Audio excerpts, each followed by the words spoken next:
Hold on, yeah. Sorry, there you go. Oh, I can talk now. Hey, I'm Nicolina Nix, and I am the host of Women, Wit, and Wine. And tonight we're definitely at a different location. We're part of the awesome venture of New Mexico Podscape. Podscape, yeah. Podscape. I'm pretty excited. This is actually the first time. Okay, it's the second time I've been on camera, but it's really the first time that somebody else is doing it for us, rather than us doing it ourselves with a cell phone. With a cell phone. That was fun times. Yeah. But tonight my guest is Caitlin Minton. And she is another fellow comedian, and I love to have female comedians on the show because, you know, I want to talk about how their beginnings and what got them started and how comedy affects them, how the comedy world really affects them. You know, that's not always my subjects, but definitely I like to mix it up a lot. Of course, my co-host Toby McCamilli is here with me. Hello. And my guest, Caitlin Minton. Hey, Caitlin. Hey. How's it going? Good. How are you? I'm good. How's everyone doing tonight? Yeah. This is a live show, so I can address the people awkwardly watching, right? Yeah. No, this is okay. Yeah, it's totally a live show. So, you know, I kind of remember the first time that I met you was at an open mic.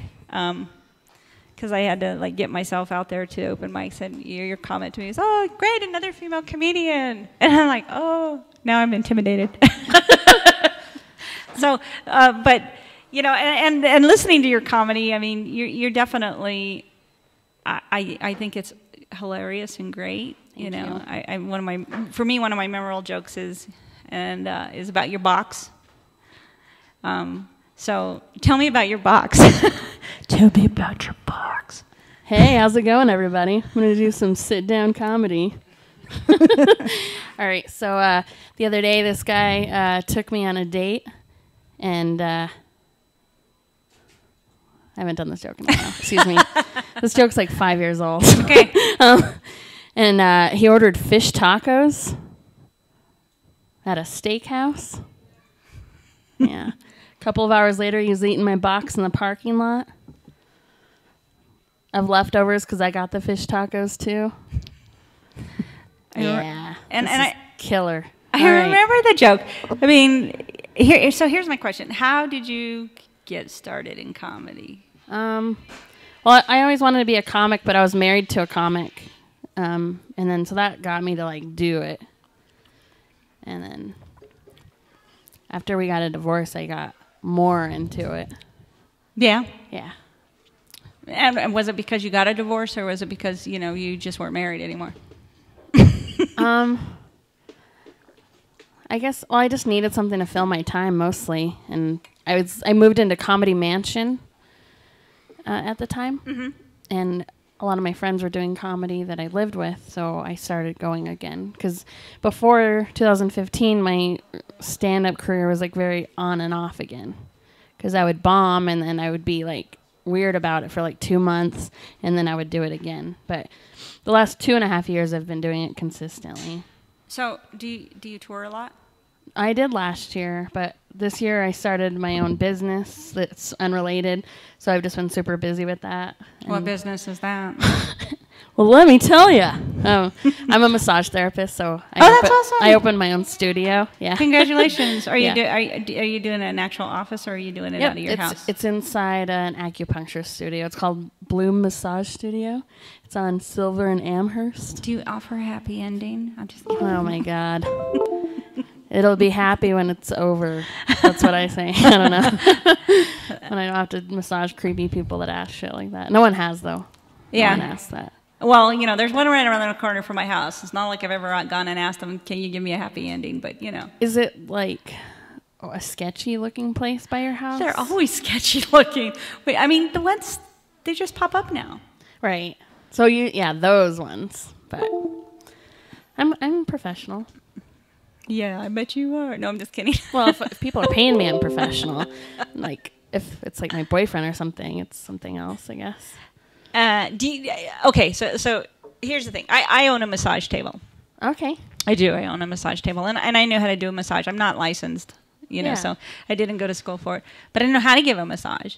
But I think that, so when people hear, oh, you can give a massage, you have a massage table, you can give me a massage. Well, you know, it's a lot different for the reason that when I originally bought a massage table, then what you would do professionally. I mean, and I'm not saying that it's sexual. Okay, it might end up sexual because, you know, you're giving it to your boyfriend, Sure, right? sure. Right? Yeah. You know, his happy ending is completely different than the happy ending you would get in a massage parlor. Right? I have to say though, like, that's too weird for me to cross that. Like, I can't. I'll give my boyfriend a professional massage on a table, but then like the weird stuff, not weird, but like sexual stuff doesn't happen until after that. Like I have to separate it. You have to separate it. Creeps Is it me a out, mind? I guess. It's a mind thing. So, Yeah. like, do you think that if you turned it into a sexual situation, that It might unlock something in my brain. I don't know. It totally, might, might unleash my it'd give sexuality. you whole Yeah. meaning of the happy ending concept Yeah. of Yeah. professionally. Yeah. Yeah, dude, you're not getting That that might today. be kind of hot. I don't know. We'll see. So I mean, you know, I don't know. For me, it was kind of hot, you know, and I'm just saying it could be. Yeah. You know, long day. You give your man a massage, and you get a happy ending. You get a happy ending. Who cares about What's in his? it for me though? Right? No, I'm just kidding. The key is that you were getting the happy ending because you got him there. Oh, okay. Ah. Okay. I'm not that generous, so. Just kidding. Let's talk about you as a female in the male-dominated comedic world. No offense. I used to take a lot of things personally, as far as like how I was treated by men in the scene. But I feel like you just got to earn your clout. Like you can't just be a pussy about it and be like, boys are mean to me. Like you just have to be funnier than them, right? And then they respect you, or at least as funny. I mean, that's shitty to say, but you know, just. Well, sometimes you can be funnier, but you know, and that doesn't matter. But and like, I think that I agree. It's initially, we should all respect each other when we come and we try this thing. It's very intimate, you know, and you're vulnerable, so you should be nice. But for me, when I'm doing comedy, yeah, I tell people it's really about me up there exposing my pain. Yeah, okay. I'm talking about bad experiences, miserable moments in my life, you know, how frustrating, I agree with that, how frustrating life can be. Yeah. So you're kind of up there. It's kind of like therapy for me. Sure. It's like that for me too, but I feel like if you're stuck in that mindset, you limit your comedy. Because then you're like, oh, if I stay depressed and I don't help my problems, like in real life, right? Then I'm like, oh, well, I'll be funnier and I'll write jokes and then it'll be okay because I'll kill that night and then I can just do that cycle all over again. But like, if you take care of yourself, you'd be surprised what comes out of that. Yeah. Like if you practice self-love and stuff like that, like you can write really good stuff too. It doesn't always have to be. I mean, there is value in that, of course, but you in self-deprecating, that's what comedy's all about, or a lot of it. But you know, it can be more positive too. Yeah. Is that how you write? You know, for me, I write. My writing comes from reading an article or driving down the road. You know, yeah, that was a funny billboard. I'm gonna write a joke on that. Yeah, it's anything, and a lot of times it is bad experiences that I have, and sometimes, especially in the past, I'd put myself in weird, bad situations too, just to mine for comedy material. Really? Yeah. How? That's give brilliant. me an example, if you don't mind. Well, like anytime I do online dating, that's my theory. Like the date could go well and I could really like the guy, or if it doesn't go well, I get material out of it. I get material when they just write me. Right. Yeah. And I actually went on a Tinder date last night and that's what I told the guy. I told him flat out because I was just like, if this doesn't go well, like I win either way. Yeah. It's nice. So.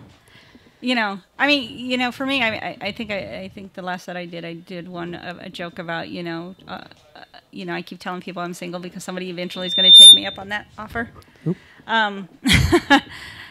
Which offers? What did you say? About me being single, you know, somebody's eventually going to take me up on the okay, so offer. if you just keep, but however, you know, I kind of my experience with picking up guys at comedy shows has been bleak. Like, they're always just weird, you know? Or, I don't know. I don't want them to think that's who I am, I guess. Yeah, I don't want them. That's just kind of a really Because it is joke. me, but then they're just like expecting me to be on all the time or something, and I'm not. Like, So like they're gonna come to your show and expect that they're gonna get laid. Is that what you're saying? or no, they expect me to be funny when we're like laying in bed later, and I'm just depressed because I didn't want to sleep with them. I don't know. My least favorite statement is always say, when people find out that you're a comedian, is like, say something funny. Yeah, that's. I don't feel like I'm a funny person. That'd be me. I'm more calculated. I'm a writer, so I'm just in here thinking Yeah. all the time. So it doesn't come out initially. Like sometimes I have funny quips, but it's more calculated and written. I think that's how I am. I'm kind of that way. Toby's got to still get into the comedy world. Yeah, you I should. know. I'm a big chicken. I have a Oh, hey. honest Sorry. question. I'm sorry. Yeah. Go ahead. Have you guys had success on social media dating? No? Social media? No. Oh, actually. I don't think I've ever tried social media. as dating. Dating sites at all? Yeah, no. Oh, like Tinder and stuff, or Well, what's Tinder, considered like- social media? I Okay, don't. so I'm not familiar. Tinder, like POF, Plenty of Fish, or like Match.com. Have you guys ever tried that? I met Yeah. my last long-term relationship on alt.com. Does that count? I'm sorry, alt? Is that like alternative love? I wanted somebody to spank me. Oh shit! Oh, I think I may have met that fellow. No, you didn't. Oh. We were together for 10 years, so. I think that counts. Well, what did I go to his house? Did you show me like a room? Yeah. Yeah. Okay. There Yeah, you that go. would be the house that has the dungeon. I think she may have showed me that in confidence. So, I'm so sorry. the answer okay, everybody is knows I yes. have a dungeon. You Yeah. did. Yeah. I probably that was the only successful relationship dating experience that I had. I'm terrible at dating. I'm the first to admit that. I'm an awkward dater. Can know- I ask what do you think a great date is? Like drinks, like food, movies? How does that work for you? Can you make me laugh? No, I'm just kidding. Well, that's actually a great great That's a answer. given. And I'm not talking about in the bedroom. But because trust me, if it's bad, Can you make me laugh in the bedroom? Then that's probably not trust gonna work out. me, That's not if good. it's bad, you will be on my next set. So, I mean, I'm just saying. It's like famous forever. Yeah, you'll totally be infamous in my comedy routines. That was me. One time I slept with this guy that knew I was a comic, and he was like asking, he was like, if you write about this, if you talk about this, just make sure it's funny. And I was like, why wouldn't it be funny? Like, why would I say something and If just I'm let going it to talk bonk? about this, it means that something happened. And then I just didn't talk about it out of spite, I guess. I don't know. Then they expect you to talk about Because it. it's like, is that why you did this? You just wanted to. You just you wanted- wanted you to be my muse or something. You just His wanted to muse? stoop me My because muse, yeah. you wanted to be part of my routine. Yeah. To be famous. Just I have all another these question. guys using Okay. me. What's your So do you feel like comedy is a great way to get guys? Does that give me laid? Is that what you're saying? Yes. No. Being a No. comic, is it a great medium for like a dating? No. No. Okay. No. I meet a lot of people, but they rarely turn into romantic endeavors. But I've made a lot of friends. Well, that's good. Being a Yes. porn Yeah. star was much easier to get laid. Not that any of us are. That we admit. Okay, so no. Your answer No. is no. No. But if you're not famous, wouldn't it just be called a porn actor instead of a porn star? I would probably say that I got luckier being a bartender than I did a comedian. That makes a lot more sense. Well, you have a lot more to offer that way. With a comedian, you're just like, fix me, help me. I need validation, and that's a lot. That's too much for people. As a comedian, Yeah. I want somebody to fix me. Yeah. I got some super glue. Does it count? No, it's No. deeper than that. Unfortunately. Yeah, it's therapy. You might be part of my therapy session. Here's the thing. I dated this guy once that he was so excited to find out that he was part of my therapy session. Oh, that's crazy. Did you talk about me in therapy? Yes. And I'm like, That's really? crazy. That's- Really? You just need to know what I said about you in therapy. That's just nice. That shows that you're thinking about him, though. That he impacts your life. well, I guess it could have been, because I was in another relationship at the time. I don't know. Yikes. All right. guilt, I got to confess to somebody, so this is like a confessional. Oh my God. Here's my other question. So, Okay. do you ever feel like you were better as a comic with somebody that you were with, like if you did you have a boyfriend or husband, and comfortable being a comedian? Yes and no. I'm always somebody that would talk about my partner because something will happen that's kind of funny. But I also have to be cognitive of that and say, you might not want to come to this show. That's tight. That's what I Because want to I'm hear. going to be talking about you. I don't consider if they can't handle it, I don't want to be with them. Like I want to just feel free with what I can talk about. Yeah, and but if what they get happens- offended by that, then fuck them. I don't need that. Yeah, but when you're living with them, you got to live with a little bitch for 5 weeks. I don't know. I wouldn't live with them though. I wouldn't live with a bitch. That's the thing. I wouldn't go there. My big deal was cupping. When I would do something wrong, there would be a cupping session, and it would last a long time. Like cupping? What? Cupping usually involved because I'm going, oh, it's girls' night out. I'm going out tonight, and it was him doing this, holding my boob while he stared at it for hours at a time, and I'm like, dude, there's a movie on. Can you watch TV? Yeah, that was kind of creepy. That's weird. All right. Here's my other question. Did Okay. you ever feel that your comedy was a hindrance in your relationship? No, because I'll make fun of you in either way. Okay. I guess I should have let Caitlin answer that. How about you, Caitlin? If comedy's a hindrance, In your relationship? I guess that it is. So tell me, because you were married to a comedian. Go ahead. Sorry, I'm confused by cupping still. Cupping. She's going to give a visual. He would. She literally demonstrated it. So he would just. No, I just don't understand why this was you're gonna do it to happening. me. Because he was sad? Is that a sad thing? He was or comforting himself, and I don't know. Oh, I it's- don't think he was breastfed. His mom was a lesbian. I don't really had know an the reason obsession. behind it, but it was a cupping. It was traumatizing. That's too much. and he would do it for hours, correct? Hours. A whole movie. So you This is have a- to comprehend. You couldn't just make. Could you not? Like I don't know. I did that a couple of times, but it's just because there was phases of the guilt. There was the pouting, the pathetic pouty look. You gotta dump them right away. There was the cupping, and then there was the sabotage if the cupping didn't work. He managed to actually end up burning himself. Is this a 10-year guy? Oh God, yes. Okay. But they're broken That's up the now. engineer That- guy. I that did was- meet him, right? That was the longest prison sentence I've ever had. And I know that I don't look good in orange. I met him, right? 'Cause Yeah, I you went did. to your 4th of You July. totally Yeah. did. You saw my dungeon. He had issues, and I'm not talking about magazine subscriptions, although he did have plenty of those too. So let's talk about being married to a comedian. Yeah, and what being was a that comedian. like? Let's talk about that. I just talk about what it's like. So he was a comedian Yeah. for how long while you were married to him before you decided to become a Oh, comedian? okay. Well, we were together for 4 years before I tried comedy. And how I finally did it was he was like a wuss about carnival rides. And we were at the state fair. And I always begged him to go on rides with me. And I was like, if you go on this ride, I'll do stand-up comedy. And he went on it, and I did it. And that's how I got started, technically. Like, that was the push. So what was your first joke? Oh, God.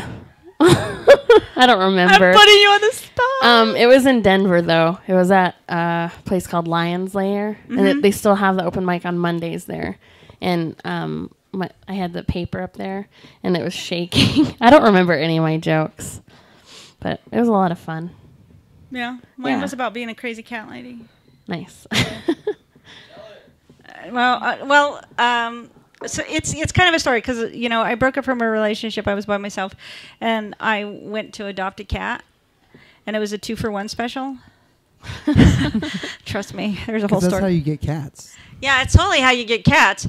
However, my daughter goes, "Whose cats are those?" And I said, "They're mine." I figured if I can't make a relationship work, I might as well be a crazy cat lady. Yeah, might as well commit to that, huh? Yeah, I totally tried to. I tried to. It wasn't me. It wasn't me. You started having to have pit fights for entertainment. You know what? It's pretty bad when my pussy got more dick than my pussy did. I'm just saying. Oh God. Do you feel that dating a comedian as a comedian is harder, or do you feel there's like a dynamic you need for somebody to be, I guess, personality subservience? Because comedians are just like in your face, Right. and dating a person that's also in your face, is there a problem with that? There can be, yeah. It's I love it because they get me, and I feel like no one understands me. I'm like this dramatic teenager, and I'm like, no one understands me.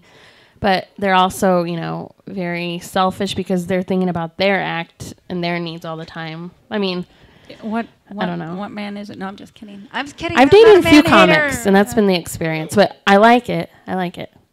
I mean, you know what? Here's the thing. I always tell people I could never date another comic because we'd be making fun of each other on stage. Oh yeah. That's, after my divorce, I did Comedians Power Hour, which is a comedy drinking competition that started here in Albuquerque, and we we competed against each other about 2 months after we got a divorce, and that was like the second biggest crowd for that show ever. And like some big comics have been on that show, so people love it when you air out your dirty laundry like that. And then he and I talked before we set boundaries for what we would and wouldn't talk about, so it worked out really well, and it was a hilarious show. And I won, so that was nice. I think I saw that. You're happy that he's not here? Well, I'm happy for her because I know her. Oh, okay. And I won so we were tied, and he's a one-liner comic, and we won in a one-liner lightning round. So I beat him at his own game even. So Yeah. tell me your method of comedy. I mean, are you a mostly one-liner? Yeah, Are you- that's how I learned how to write because he is. So, but I've changed since then. So my style is like one-liner, tag, sometimes. So I have like a condensed version of each joke and an expanded version of each joke for the Right. most part. So for me, you're awfully quiet over there, Toby. I'm just listening. For me, I tend to write a joke and then I will go back and rewrite it, and I will continue to rewrite it and continue That's to good, rewrite yeah. it. It's not like a set joke about, I can always tell the same joke. I will actually write the joke and then I'll tell it and then I'll think, you know what will work better, That's good, yeah. I'm always rewriting stuff. I rewrite a lot of stuff too. And I always try it out on people first.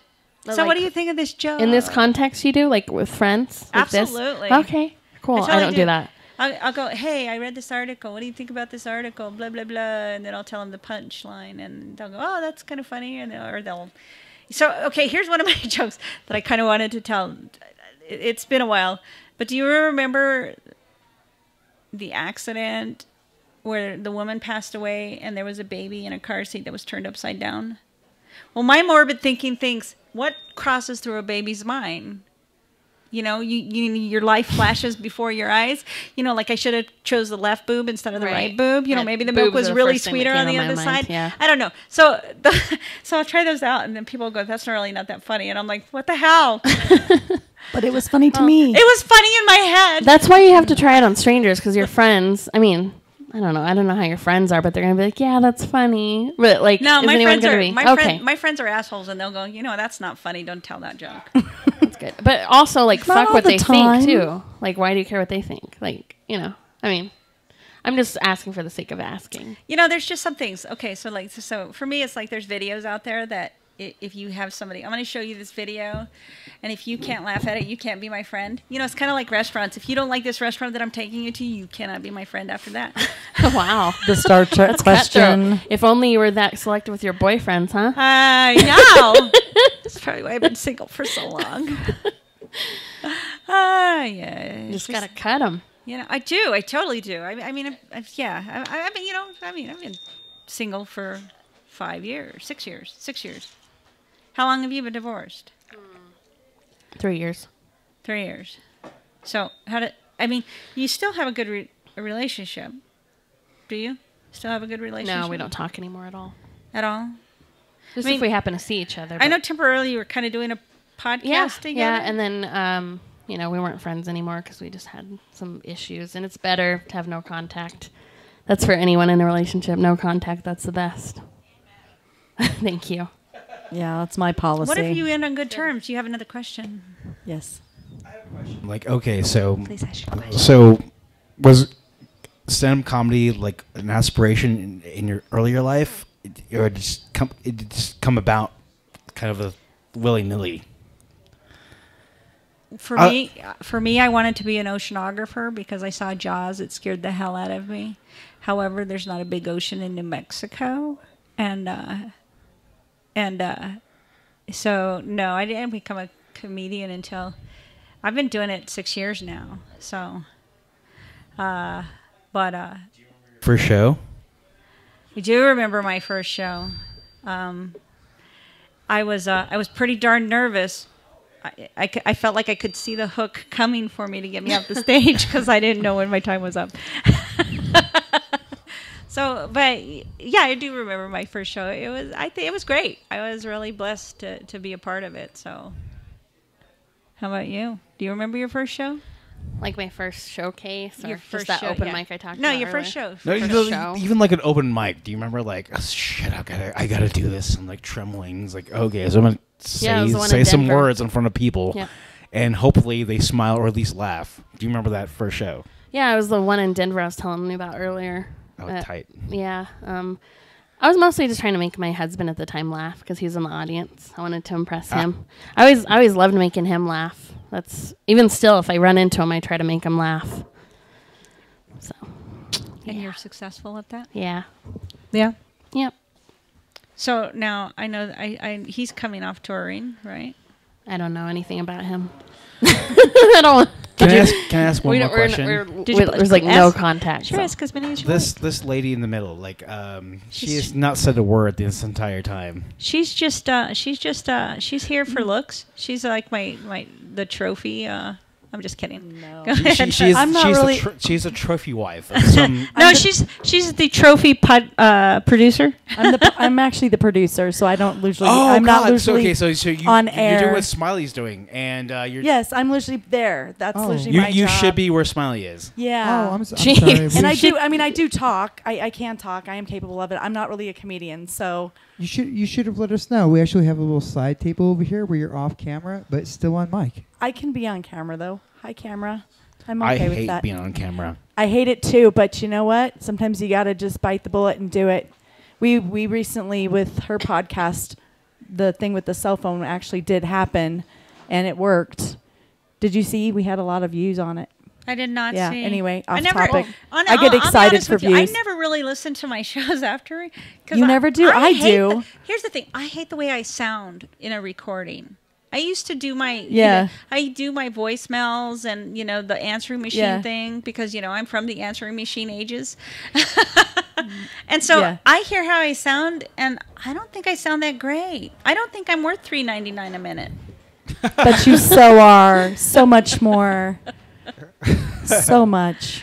You know what, Gene? I'm sorry. What do you think makes a good voice? That they speak English? I don't. I really, I That's have terrible. a great phone voice, but when I listen to me, I feel like I sound like Fire Marshal Bill. I don't know. It's the self-critic thing. I do. I think I don't sound as What do you want to sound like? Like sexier or Like, what is hello. it? Why don't I sound like Marilyn Monroe? I can sing like her, but I don't sound anything like Marilyn Monroe. I don't sound that breathy. What if Marilyn Monroe's actual voice is awful and just her recorded voice is lovely? Oh, that's a thought. Huh? It's hard to look pretty and sound pretty at the same time. Bite your tongue. I just know it from experience. Hey, look pretty over here. I can do that. Sound pretty at the same time. Eh. No, that's probably more like me. So, I mean, do you listen to yourself? Do you record yourself? Here's my question. Sometimes. Do you I record need to do yourself that and go back more, and but- listen to your shows? Rarely. I record myself and send them to a friend who's like the best critic in the world. The one in Florida? No, Tony. Oh, yeah. Yeah. Who's Tony? Tell us. We want to know about Tony. He's a friend. Tony and I have been friends since Tony actually used to be the best friend of my ex-husband. Oh, okay. And when we split up, he was still here in Albuquerque, and we just stayed friends. And so, and then our kids were going to school together. Oh, okay. And then like one day, the boy, his son, brought a picture home, going, "This is my girlfriend." He goes, "I know that girl. Her name's Amber Farr," and blah blah blah. And so we've been friends ever since. And he goes through PMS stages. I don't know, whatever. He was the sponsor for a while of the show. He was my wine sponsor for a while, and then he got his feelings hurt because I forgot to give him credit during one show. But is he a sommelier or something? Nah, he would just go buy me funny wines. Because usually what'll happen is when I'm doing a show, but because we're remote today, I will go buy a wine that kind of is fitting to the topic of my show. Okay. So, like I just did a lady that is the owner of PEP, which is People Exchanging Power. And it's a BDSM group that is an advocacy and supports it. The wine that I bought was called the Dominant 7. Because, it's just kind of, it's in relation to like what my topic is of what I'm talking about. We had Menage a Trois for one of them. I totally did. And what was another one? Did we do the Sins wine? Have you guys had a threesome? Personally? Yeah. Like together? me and her together? No, just. I mean, if you have, yeah, but Dude, have no. you? Okay. No. I mean, I know. I'm not saying I have never had a threesome. I'm just saying Don't talk about we that. have not had a threesome. Oh, okay. We have not had a threesome. Unless you consider the show a threesome where we had 3 people. This is a threesome? This is a threesome. We're Yeah. having a threesome right yeah. now. We're just have our clothes on. You have a question? Quick, yeah, I need to go back to BDSM advocacy and support. How does that work? Well, there's a lot of people, here's the thing. There's this misconception of BDSM. A lot of people think that it's just stuck as a lifestyle type of thing. Okay. But it's really beyond that, because there are people that have, that need this as a part of their life, but they also need to know that it's normal for them. Yeah. Because most people, when you talk about that, the stigma of it is, oh my God, you're a freak. And it's not that you're a freak. It's about where do you find your normalcy. Mm-hmm. It's kind of like somebody who has a foot fetish. Your normalcy is to look at women's feet or to look at women's shoes, to see women's feet in shoes. If you like to get spanked, your normalcy is that you might be a little bit of a masochist because, why are you getting spanked? Are you getting spanked for the sheer pleasure of it? Or do you really need the pain to help yourself resolve an issue in your mind, So it's like saying, okay, so you have these preferences. That doesn't mean it's a problem. Yeah, Is that right? it's not a problem that you might be dominant, submissive, sadist, masochistic. It's not an issue. What because here's the thing, in BDSM, like when you're dominant and submissive, as a submissive, you're really the key of being a submissive is that the true power in that is that you're giving a gift. You're giving the gift of your submission to somebody who is much more dominant than you. Mm-hmm. And when you give that to somebody, you really hold the power because you can take that entire thing away at any moment. And for a lot of women, very, very gregarious women, tend to be submissive in relationships. Why?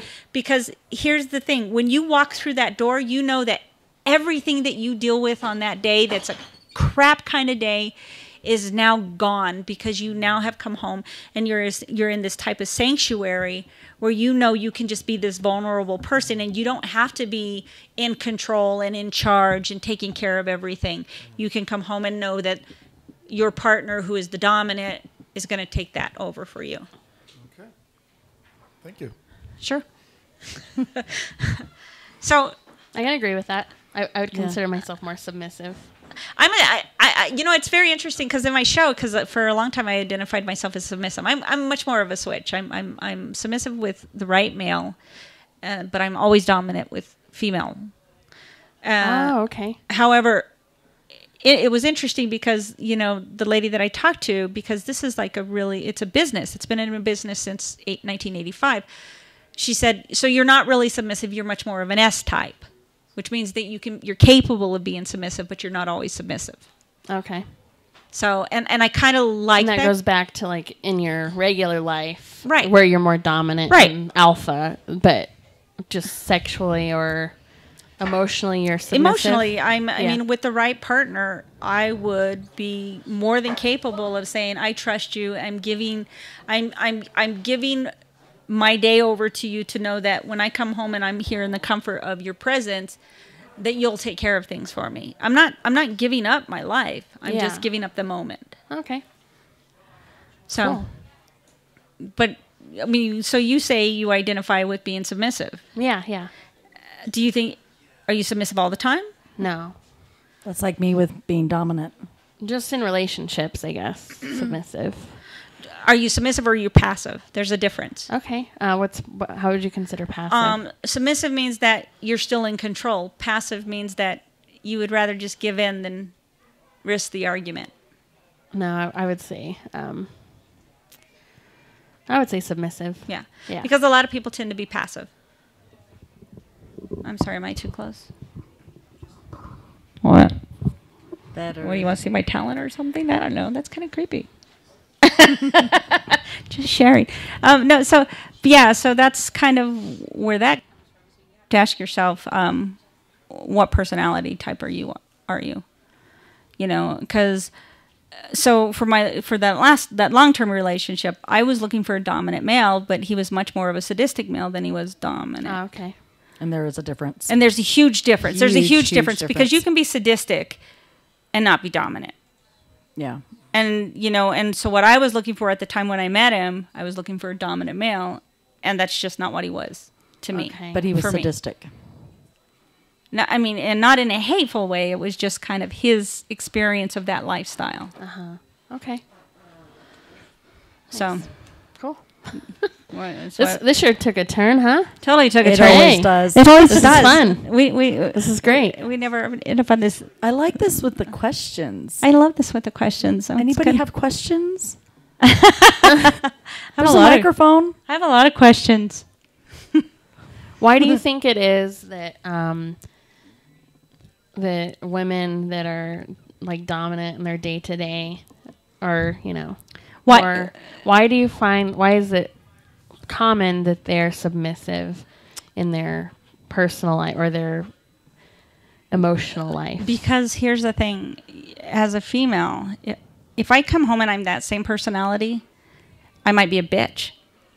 Why would I maintain a relationship? Well, I feel like if you're in the wrong bitch? relationship, you have to be a bitch because they're just like, yeah, that's true. stupid. So, I don't know. but you think about that. So, like, if every day that I have to go out and I have to be the powerhouse, I'm a president. For example, I'm the president and the CEO of a company, and I have to take charge and I have to make all the hard decisions. Well, at the end of the day, I don't want to make any hard decisions. I want somebody else to do it for me. Yeah. And so now I'm coming home and giving you the gift of, this is who I am. I can be a submissive when I'm with you with the right personality. Where does that fall with feminism, you think, though? Is it like a thing where it's like I have to give him control because there are these gender roles that are expected? Like, does that... Well, being that I'm totally not a feminist, I would probably be more of a male chauvinist if you would to identify my personality type. Oh, wow. Okay. because I think a lot of women do things out of the sheer thought of being needed, you know.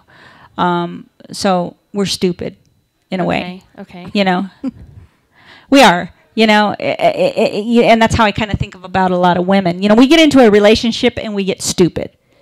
Instead of still being who we are and true to ourselves, we conform and we just let ourselves fall into Well, it. I think that's why I've struggled with relationships, is because I don't let that happen to me. I end it before it does, because, you know, I have lost myself in a relationship. So I feel empowered, and I consider myself a feminist because I can end it and I don't have to put up with shit. But does that make you a feminist, or does that make you just confident? Well, it's confidence, but it's empowering. 'Cause see, I don't have to submit myself to a man to be happy. You don't. But that's true. I don't have to submit myself to a man. I choose to submit myself to a man if he's the right man. Right. You know. So it's not about any man that I get involved with that I'm submitting to any man that I get involved with, because that's not the case. It depends on my personality and where our personalities lie. I mean, the expectations are still there, though, to fit a certain role as a woman. Well, sure they are. You know, I mean, I'm from a generation, you know, where yes, we were still a little bit of the, you know, the concept of the woman in the kitchen, the lady in the parlor, and the whore in the bedroom. Even though a lot of us are sexually repressed, but still, in that concept of it's natural for women to be nurturers. Yeah. And so you can nurture somebody and not be submissive. Okay. You can take care of somebody and not be meek. You can still have an equal partnership. You can have control. And it's not about, you know, for me as a feminist, I mean, I don't, you know, for feminists, you know, like the whole, you know, I made the mistake of naming a show called Sex Positive Woman, and that's very a feminist statement. And that's not what I want. I want the sexually confident woman. I want a woman to know that, you know what, if I want to go and have sex with that man sitting in the back row, I can fucking have sex with the man sitting in the back row and not worry about if I'm judged. Yeah. And know what it is what I want sexually. Uh-huh. And that's the whole sex. That's confidence. That's not being sex positive, and it's not being a feminist. It's about, I don't have to feel like I'm a dirty whore because I went and had sex with a guy at the end of the bar. Right. That was my choice. I am an adult. I'm a woman, and you know what? That was the moment I needed to get laid. Yeah. I feel like someone's going to think that, though. It's just up to you to decide if you let that touches you or not. Exactly. You have to allow that to touch you. And so, I mean, so that's where it's being sexually confident rather than being a feminist. Okay. You can be sexually confident and not be a feminist. You know, I learned that the hard way. I feel like feminist is like this huge blanket term that we're using here. And I feel like maybe you're referring to a very specific wave of feminism that just sure. I mean, you know, yeah. Because I mean, all it means is equality. It's very basic. I'm about equal pay. I'm about if you're qualified to do a job as much as a man is. Sure, of course. Let's go back to what we're talking about, though. But I'm just saying, home yes, stuff. I'm about that, like sexuality yes. and like stuff in the home. Like, what do you think about that? Like, because they say that women, they work what's called the second shift. Like, we do way more at home than our male counterparts. Our jobs never stop. Yeah. as So women. why are we accepting that? Here's the thing: is that okay? We need to be needed. But go no, back to that a little bit. But it's about what we allow, and it's about conditioning. We're conditioned to be nurturers. As women, you are conditioned to be a nurturer. So biologically, we're nurturers. Absolutely. Socially. Unless those roles are reversed. Here's the thing. A man is never going to have a baby. He's not. Sure. He's not going to have that baby. You become a natural nurturer because by having children, you become this natural nurturer. You take care of it. Do women that don't have children have that yet, though? Sure you do. Technically, I mean, I don't know. you have the I don't have potential. kids. I think we have You have the primal potential. You have Yeah. cats. Yeah, those are cat children. Yeah, I guess Those I are do. babies. Yeah, they I've are. dated men that have cats and they take care of it the same as I would, I guess. So But what would happen if you got into a relationship with them and lived with them? he'd You'd probably still prob- take Do you care of think his it would cat? become an Probably. expectancy that you would do it because I you're wouldn't, a woman? though. I would not. I don't know. I'm just saying it's just kind of where things fall naturally, Right. just because of how we've been conditioned. Yeah. You So know? you think it is nature and not Yes. nerd or other? Yeah. Yeah. Yeah. Wait. So you're saying it is nurture and not nature. So We as women tend to nurture things because our mothers taught us to do that, and the other I think women it's because influence us. and the fact that you bear children, you're capable of bearing children. I mean, you're not going to pop out a child. I mean, you might pop out a child and not freaking give a damn about that kid, but really, our natural instinct would be you have a baby and you're going to take care of the baby. You're not going to just. Well, let me give you a little background here. Like, I grew up in a matriarchal household with my mother and my grandmother, so I don't even know what a man's duties look like unless I look at television or my friends' dads or whatever. So I feel like. Well, all the women in my family, myself included, have taken on kind of this androgynous role. Sure, sometimes you have to if you're a single parent. Right. So that's like 3 generations of that. I call it my boys club card. I can fix my own car. You know, I can. Why does that have to be called boys club? You know, but it's a joke. That's because horseshit. But it's No, called it the is. car club. Yeah, but the joke. The joke of that is that these are again, that stereotypical role. This is a man's job. This is a man's job. This is a woman's job. It's We're a all woman's limiting job ourselves. It's a woman's awful. job to do laundry. It's a woman's job. So I would just make a joke of, the boys club card of it's really more of a joke. It's really not so much about, it's not really so much about I should be a man kind of thing. I'm just capable of it. I learned because you know what? If I'm going to sit around and wait for some guy to come fix my stuff, I'm still waiting, I'm still waiting for and then it's also like, well, what do I have to do for him now? Right. Yeah. Do I have to have sex with you now? No, you don't. And you don't have to. You know what? Here's the thing. It becomes a choice, so if a man comes and does something for you or a woman, if I go make this guy dinner, it doesn't mean that I have to expect him to come and fix my plumbing at my house. Sure. And if he comes over and fix your plumbing at your house, it doesn't mean that you have to have sex with him. Yeah. And for I somebody, agree. I think for somebody to expect that kind of thing, it's not. Yeah, we should all just be giving things as gifts. Right. And, You have to give unconditionally. Never expect anything back. Even because it's your fault that you put yourself out. If you stretch yourself too much and you give too much and you're expecting something, that's on you. Right. Right. Yeah. I don't expect anything, and for some reason, for some stuff, So here's an example. So I know a dominatrix that it's an amazing kind of thing because she is like a very, very, very large woman and not terribly attractive. However, she has tons of submissives, and these are men that will come do stuff at her house. But she's learned how to work her system because they're seeking something from her, and it's not sexual. Is it a service she charges for this, or is it just a side question? Is that She it's doesn't. just for their pleasure? Both She's getting something out of it. They're coming home and doing her landscape. They're coming over Holy and shit. dressing up in lingerie and doing landscaping, and they're coming over and dressing up and cleaning up her bathroom and cleaning up her house and some of these people I'm sitting here thinking some days I think, oh God, I got this all wrong. This is maybe That's what I'm thinking maybe right this now. is the business I should be in. So- And there's nothing sexual exchange there. It might be in their mind. It might In be the mind, It yeah. might be an emotional sexual experience for them. What However, makes a person like that? That's the question.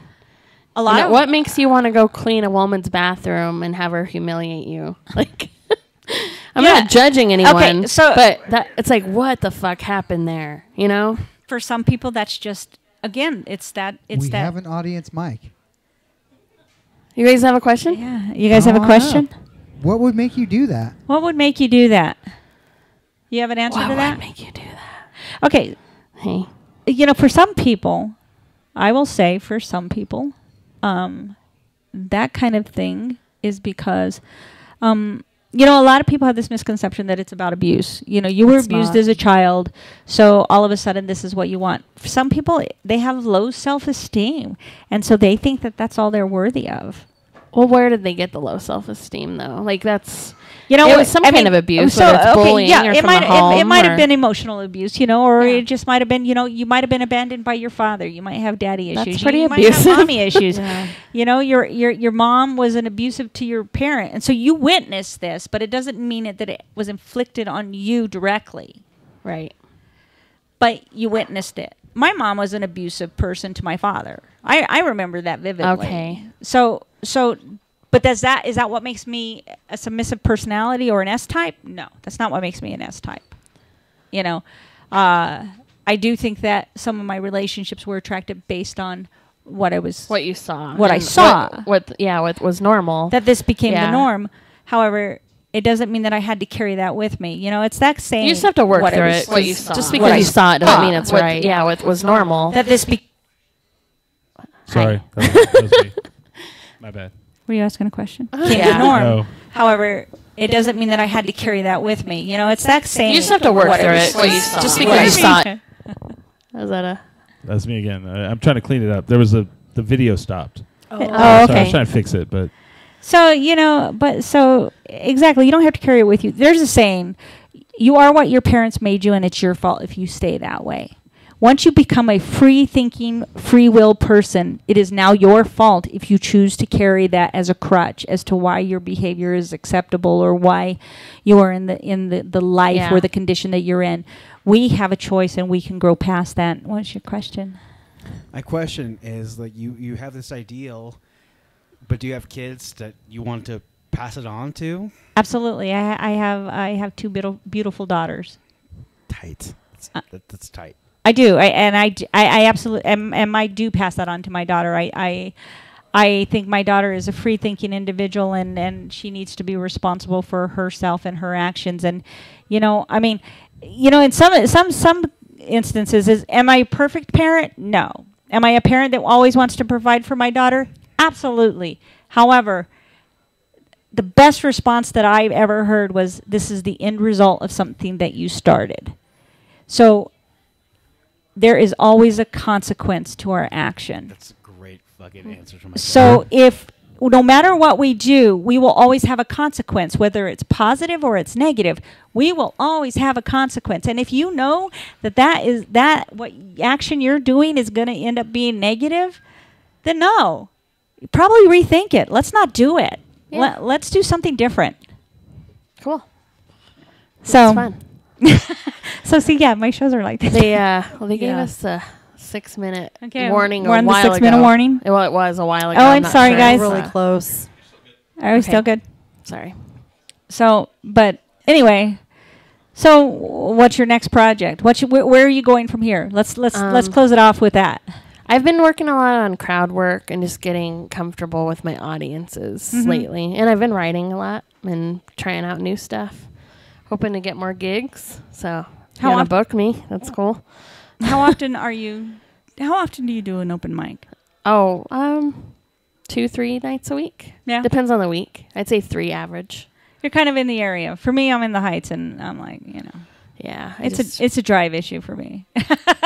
yeah, I understand. I'm a lazy comedian. I admit it. The writing part is way more fun than me. I would if I could just write and do showcases, that would be perfect. But open mics just like the bane of my existence. Okay, so have you ever done just like sessions where you get together with a bunch of comedians and write? I have done that. It's been a very long time though. How effective is that?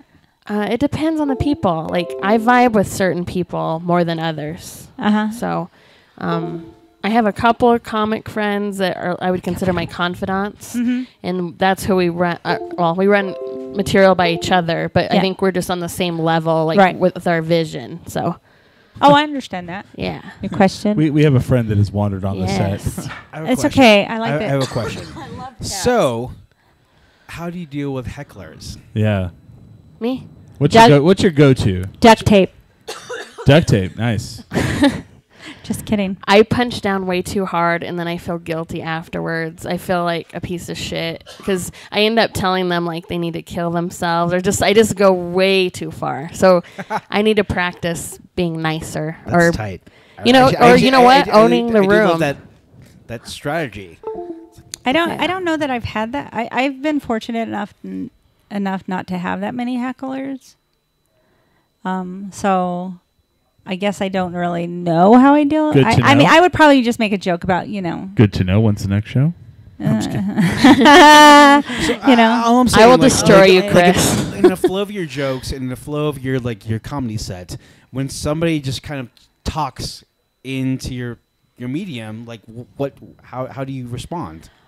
Sometimes I can just ignore it and talk over them. That seems to be the best method. And it depends on what they're talking about. You If they're know? talking amongst themselves, I'm just happy they're having fun with or without me. It's terribly rude, but I don't necessarily have to address it. Kitty.